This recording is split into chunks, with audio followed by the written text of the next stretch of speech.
नमस्कार दोस्तों, स्वागत है आपका बालाजी हिंदी क्लास में। तो दोस्तों, इस क्लास में आपका उत्तर प्रदेश अधीनस्थ सेवा चयन आयोग द्वारा आपका जो इसकी प्रारंभिक परीक्षा होती है उसका सिलेबस और आवेदन करने की तिथि और अंतिम तिथि जारी कर दी है, जो कि बहुप्रतीक्षित थी।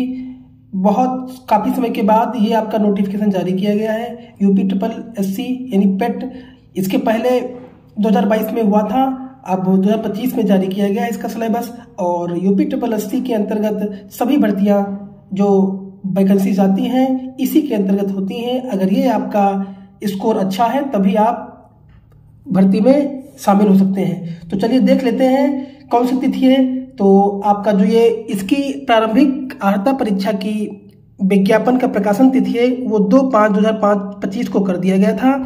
और आपका जो है और पंजीकरण ऑनलाइन आवेदन शुल्क जमा करने और प्रारंभ होने की तिथि कितनी है 14/5/2025 है। और पंजीकरण शुल्क जमा करने ऑनलाइन आवेदन सबमिट करने की तिथि 17/6/2025 है। और शुल्क समायोजन एवं आवेदन में संशोधन की अंतिम तिथि 24/6/2025 है। तो ये बहुत ही बहुप्रतीक्षित ये आपकी प्रारंभिक अर्हता थी, तो इसको जारी कर दिया है। और इसमें सबसे बड़ा बदलाव और किया गया है कि इसकी वैधता पहले 1 साल की होती थी, लेकिन अब ये 3 साल की कर दी गई है, जो कि बहुत अच्छा है। तो चलिए और इसमें देख लेते हैं क्या मेन है। देखिए, और इसमें जो है अंतिम तिथि 17/6/2025 है। इस तिथि के बाद कोई आवेदन शुल्क स्वीकार नहीं किया जाएगा, इसलिए आप लोग इस तिथि तक अपना आवेदन कंप्लीट कर लेना है। और अभ्यर्थियों के द्वारा अपने आवेदन पत्र का प्रिंटआउट तब तक नहीं निकाला जा सकेगा जब तक कि उसमें उसके द्वारा जमा शुल्क का समायोजन बैंक द्वारा नहीं कर दिया जाता है। अतः अभ्यर्थी के द्वारा बैंक से शुल्क का समायोजन 17/6/2025 तक अथवा उसके पश्चात विलंब 7 दिवस के अंतर्गत अर्थात 24/6/2025 तक अनिवार्य रूप से करा लिया जाए। इस अवधि में अभ्यर्थियों द्वारा अपने आवेदन पत्र में अनुमन्य विवरण को संशोधित भी किया जा सकता है। तो दोस्तों, ये इम्पोर्टेंट तिथि है, इसको ध्यान रखना। और अंतिम आवेदन तिथि के पहले ही अपना सारा कंप्लीट करा लेना। और क्योंकि लास्ट में ये होता है, कहीं सर्वर डाउन होता है, कहीं कुछ होता है, तो आप जो है उसको कंप्लीट नहीं कर पाते हैं।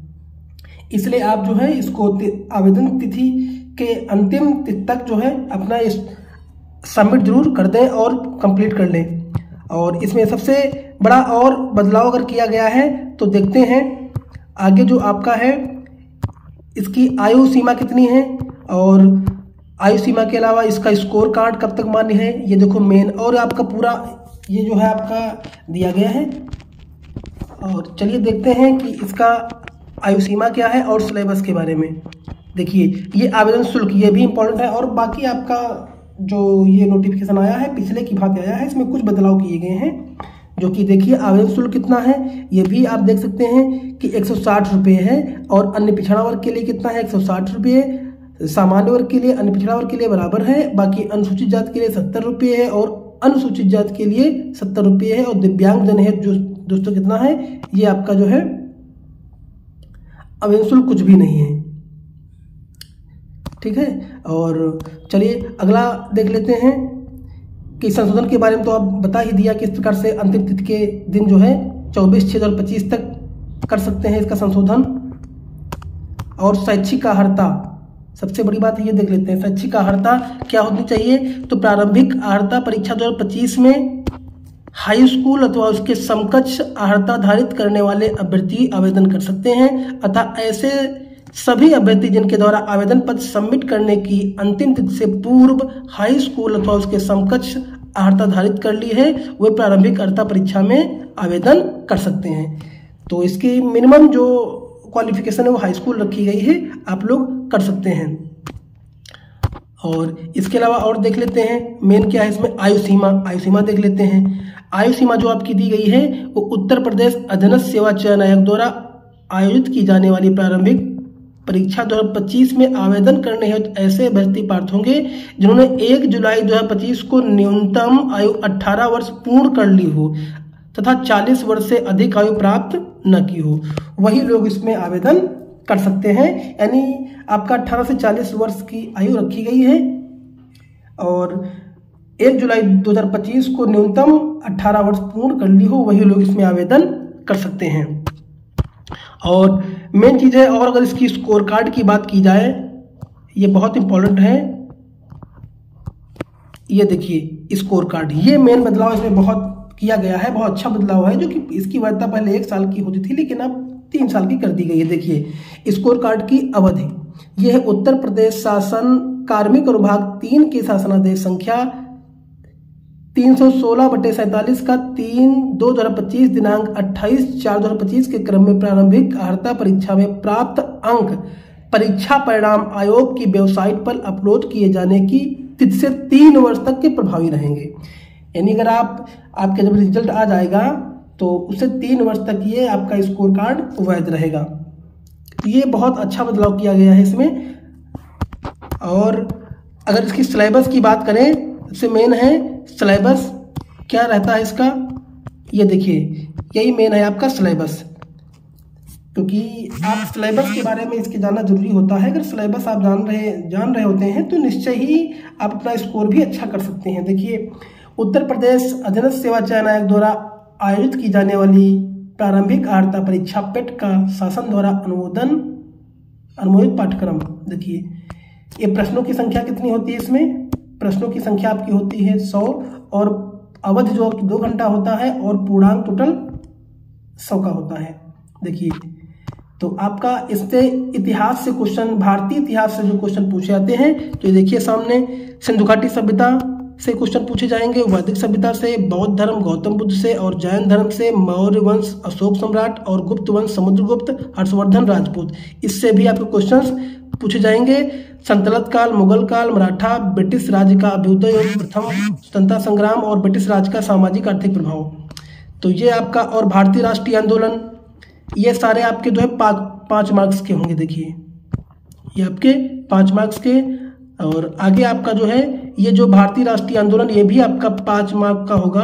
और इसमें स्वाधीनता आंदोलन के प्रारंभिक वर्ष, स्वदेशी था सवनय विज्ञान आंदोलन, महात्मा गांधी था, अन्य नेताओं की भूमिका, क्रांतिकारी आंदोलन का उग्र राष्ट्रवाद का उदय, और विधायी संशोधन था ब्रिटिश इंडिया एक्ट 1935।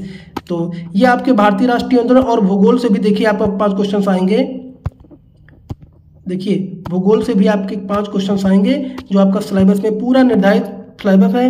भारत एवं विश्व का भौतिक भूगोल, और नदियों के बारे में, भूजल भू संसाधन के बारे में, पर्वत पहाड़ियां, मरुस्थल, वन और खनिज संसाधन, और भारत एवं विश्व का राजनीतिक भूगोल, जलवायु, मौसम, टाइम जोन और जनसंख्या परिवर्तन का प्रवास, ये भी है। और दूसरा आपका भारतीय अर्थव्यवस्था से भी 5 क्वेश्चन देखिए पूछे जाएंगे, ये भी आपके सामने दिया गया है। और ये देखिए सामने आपका सिलेबस पूरा दिया गया है। अगला आपका भारतीय संविधान एवं लोक प्रशासन से, ये भी क्वेश्चन पूछे जाएंगे आपके। ये देखिए 5 क्वेश्चन है, इसमें भारतीय संविधान से क्वेश्चन पूछे जाएंगे। ये देखिए भारतीय संविधान की मुख्य विशेषताएं, राज्य की नीति सिद्धांत, मौलिक अधिकार एवं कर्तव्य, संसदीय प्रणाली, और ये देखिए और संसदीय प्रणाली और न्यायिक ढांचा, और सर्वोच्चतम न्यायालय और उच्च न्यायालय, और जिला प्रशासन और स्थानीय निकाय था पंचायती राज, इससे भी 5 क्वेश्चन। और सामान्य विज्ञान से भी देख लीजिए 5 क्वेश्चन पूछे जाएंगे, जो आपके तीनों विज्ञान, भौतिक, रसायन और जीव विज्ञान रहेगा। और प्रारंभिक अंकगणित परीक्षा, इससे भी 5 क्वेश्चन पूछे जाएंगे। इसका भी सिलेबस लिमिट है। देखियो पूर्व संख्या भिन्नता दशमलव है, और प्रतिशतता है, साधारण अंकगणितीय समीकरण, वर्ग एवं वर्गमूल, घातांक एवं घात, और औसत, ये भी आपके 5 क्वेश्चन इससे दोस्तों पूछे जाएंगे। आगे सामान्य हिंदी देखिए, सामान्य हिंदी से संधि, विलोम, पर्यायवाची, वाक्यांशों के लिए एक शब्द, लिंग, संस्कृत, भिन्नार्थक, मुहावरे, लोकोक्तियां, सामान्य शुद्धियां, और लेखक एवं रचनाकार। और अगला है सामान्य अंग्रेजी व्याकरण और अपठित गद्यांश पर आधारित तर्क एवं तर्कशास्त्र, यानी रीजनिंग से भी आपके क्वेश्चन देखिए पूछे जाएंगे। और मेन पार्ट आपका सामायिक है, करंट अफेयर्स के देखिए 10 क्वेश्चन पूछे जाएंगे। और सामान्य जागरूकता भी आपके 10 क्वेश्चंस रहने वाले हैं, और देख लीजिए। और अपठित गद्यांश का विवेचन एवं विश्लेषण, इससे भी आपके 10 प्रश्न आएंगे। ग्राफ से भी आपके 2 ग्राफ होंगे, इसमें 5-5 के 10 क्वेश्चन आएंगे। तालिका का विश्लेषण एवं तालिकाएं, इससे भी आपके 10 क्वेश्चन आएंगे। तो ये जो है आपका सिलेबस रहा पूरा, और इसको हम अपने टेलीग्राम चैनल में डाल देंगे। अगर आप लोग चाहना तो उसको डाउनलोड कर लेना और उसको अपने पास रख लेना। सिलेबस जानकारी होना जरूरी है। तो इस प्रकार से ये पेट का सिलेबस है, आप लोग इसको देखिए और इसी सिलेबस के अनुसार आप तैयारी स्टार्ट कर दीजिए। और मैं अपने चैनल पे इस पूरा सिलेबस का जो है जीके का अभी जल्दी से ही आपका जो है क्लास स्टार्ट कर रहा हूँ। अगर आप लोग चैनल ना सब्सक्राइब किए हो तो ज़रूर कर लेना, क्योंकि जितने भी इसमें जब तक आपका एग्ज़ाम नहीं होगा तब तक बहुत सारी क्लासेस आपको मैं देने वाला हूं और आप लोग देखना और इससे ज़रूर ही आपको लाभ मिलने वाला है। धन्यवाद।